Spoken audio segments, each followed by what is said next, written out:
बार आ जाए ना तो दोबारा जाने वाली नहीं है। क्योंकि भैया आप देख रहे हो मार्केट में लक्ष्मी की तस्वीर हमेशा खड़ी हुई मिलती है। अब बेशक मिलने लगी हो माँ लक्ष्मी बैठी हुई न, ज्यादातर खड़ी हुई मिलेगी। और माँ सरस्वती की बड़े सुंदर से आसन लगाए हुए, हाथ में बीड़ा पकड़े हुए माताओं, माँ सरस्वती की लक्ष्मी ऐसे ही मिलती है।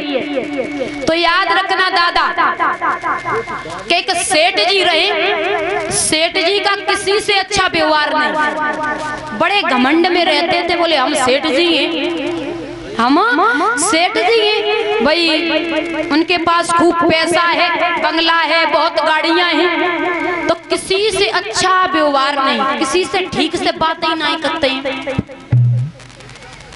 तो दादा सेठ जी सोए रहे थे, रात के 12 बजे लक्ष्मी जी आई।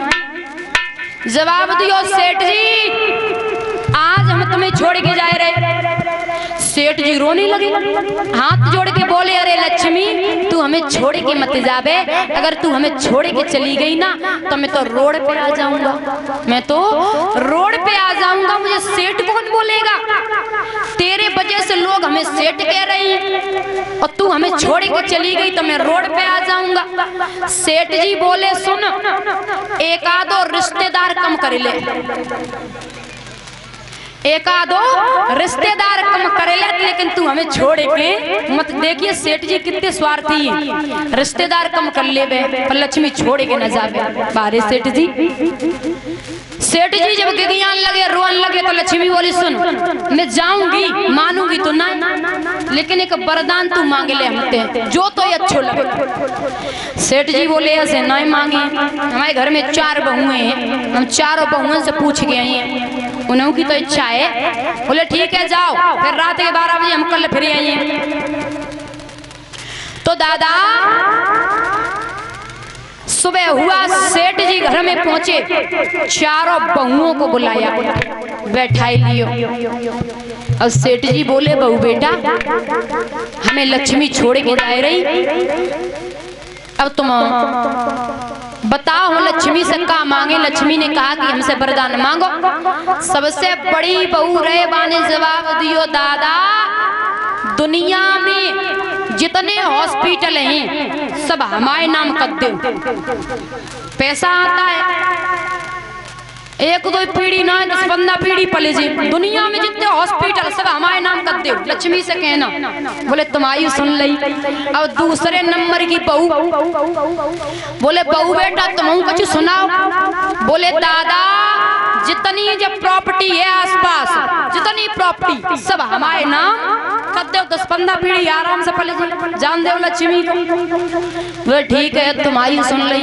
अब तीसरे नंबर की बहू को बोला, बोले तुम कह ले। बोले दादा जितने जो दुनिया के कॉलेज हैं सब हमारे नाम कर दे वो हमेशा, क्योंकि 10-15 पीढ़ी तो पलिए जी, ये कई बात करती जाती। सबसे छोटी बहू है, जवाब दियो कि तू बोल ले। बोली दादा लक्ष्मी जी आए तो तुम कछु मत मांगियो, लेकिन एक बात जरूर कहना, गौर से सुनना दादा। बोले कौन सी बात। बोले हमारे घर में 4 बहुएं हैं और चारों बहुओं में प्रेम बना रहे। घर में 4 बहुएं हैं, चारों बहुओं में प्रेम बना रहे और हमें कुछ भी नहीं चाहिए। अब इतनी बड़ी बड़ी हथी बोलिए पागल है का, खाएगा हमें मांगे ले कछु। बोले ना बस आप जाकर के यही कहना। सेठ जी सोई, रात के 12 बजे लक्ष्मी दादा फिर आई है। माताओं लक्ष्मी रात के 12 बजे फिर आई और बोली सेठ जी हम जा रहे। सेठ जी बोली अरे लक्ष्मी जी कल की जायवे वाली अभियान चली जाओ, लेकिन वरदान देती जाओ। बोले हाँ मांगो। बोले हमारे घर में 4 बहुएं, चारों बहुओं में प्रेम बना रहे और मुझे कुछ भी नहीं चाहिए। लक्ष्मी जी बोली सेठ जी अब हम कहूँ जायवे वाले नहीं। जिस घर में दादा प्रेम होता है, सलाह सुमित होती है, उसी घर में लक्ष्मी का वास होता है। जिस घर में हमेशा कलह पड़ी रहती है, उस घर से हमेशा हमेशा के लिए लक्ष्मी जी चली जाती है। माताओं, समझ में आया?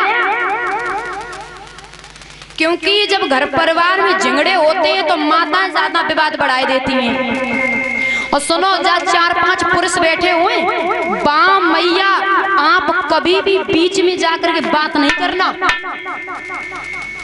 ये माताएं लड़ाई बहुत बढ़ा देती हैं, महाभारत सा हो जाता है। इसलिए कभी भी बीच में नहीं बोलना चाहिए, भाई भाई के बीच में नहीं बोलना चाहिए। घर में बड़े प्रेम से माताओं रहना चाहिए। और सुनो, घर में चाहे दुखी रहो चाहे सुखी, कभी पड़ोस में जाकर के अपने दुख को नहीं रोना चाहिए। आजकल ये संसार वाले कोई किसी का दुख नहीं जानता। तुम ये समझती हो कि हमारे दुख सुन रही है, नहीं, तुम सुना के आओगी वैसे ही पड़ोस में निकल जाइए, बा घरे कछु है ही नहीं, बा हमसे रो रही थी। माताओं, अपने घर की इज्जत चाहो, परिवार की इज्जत चाहो मैया, तो पड़ोस में जाकर के कभी दुख नहीं रोना चाहिए। माताओं, हम एक बात बताए दें, सीता जैसी नारी ने कितने कष्ट उठाए। राजा जनक ने राजघराने में बिटिया की शादी करी थी, कितने कष्ट उठाए। एक बात बताइए, राज ने किया? नहीं। राज में रही? बिल्कुल नहीं। कहाँ रही सीता मैया? वन में। कितने कष्ट सहे। तो आप, हम तो एक साधारण से इंसान हैं माताओं, कभी भी दुख आ सकता है परिवार के ऊपर, कभी भी। और प्रेम हमेशा परिवार में बना के रखना, ये आपके ऊपर निर्भर करता है।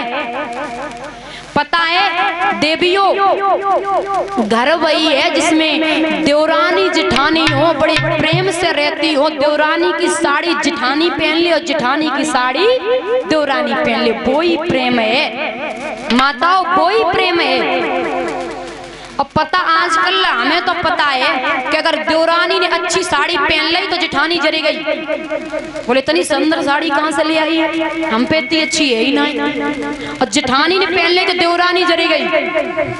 आजकल तो जे हो रहे, नहीं, जलना नहीं चाहिए। परिवार में माताओं बड़े प्रेम से रहना चाहिए, बहुत सलाह सुमित से। अगर थोड़े भी झगड़े हो जाए ना तो आप समझाइए कि नहीं, ये हमारा घर है, ये हमारा परिवार है। अच्छा नहीं लगता, परिवार में लड़ाइयाँ अच्छी नहीं लगती माताओं। दादा, एक मटका होता है, मटका, अब गर्मी की सीजन है, उसमें पानी ठंडा रहता है, तो परिवार चलाना एक बहुत टेढ़ी खीर है। मटका से माताओं पानी अगर लोटे में करोगी तो कैसे करोगी बताओ दादा? मटका से पानी लोटा में करो तो कैसे करोगे? झुका के। मटके को भी झुकना पड़ेगा, झुकाओगे, और लोटे को भी। ऐसे ही परिवार होता है कि बड़ों को भी झुकना चाहिए और छोटों को भी झुकना चाहिए, तभी दादा परिवार चलते हैं। ना आप देख रहे हो ये संसार में कितने परिवार टूट रहे हैं, कितने परिवारों की बर्बादी हो रही है।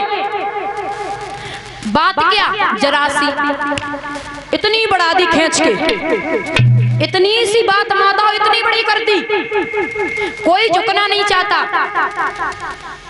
कोई बड़ा भाई देखता छोटा झुक जाए, छोटा देखता बड़ा झुक जाए। दादा, इसलिए परिवार बहुत सोच समझ के चलाना चाहिए, नहीं तो परिवार बिखर जाएंगे, टूट जाएंगे। एक बात सुनना, जैसे कई लोग भागवत भी पढ़ते हैं, गीता भी पढ़ते हैं, घर बैठ के दादा सभी लोग समय देते हैं। हमारे बुजुर्ग तो बहुत जरूर पढ़ते हैं, रामायण भी खोल के देखते, गीता भी खोल के देखते। और पहले इतनी लड़ाइयाँ नहीं होती थी, उतने परिवार नहीं टूटते थे जितने आज टूट रहे हैं। आज नए नए भैया समझने के लिए तैयार नहीं है, वो नहीं सुनते किसी की, वो कभी गीता ही खोल के नहीं देखते। पूरी गीता अगर पढ़ के देखो, भगवान कृष्ण को बहुत बड़े राजनीतिक हुए थे। भगवान कृष्ण बहुत बड़े राजनीतिक हुए थे। अगर गीता भी आप पढ़ लोगे तब भी समझ जाओगे कि परिवार हमें कैसे चलाना सही है। बोलिए गोविंद भगवान की, बोलिए कन्हैया लाल की। आइए श्री सुखदेव भगवान वर्णन करते, हे राजन परीक्षित, दादा आज वो मैया तारा भोजन बनाए रही है। देखिए माताओं कैसा समय आ गया है। अब वो लाला बाग में बिलख रहा है,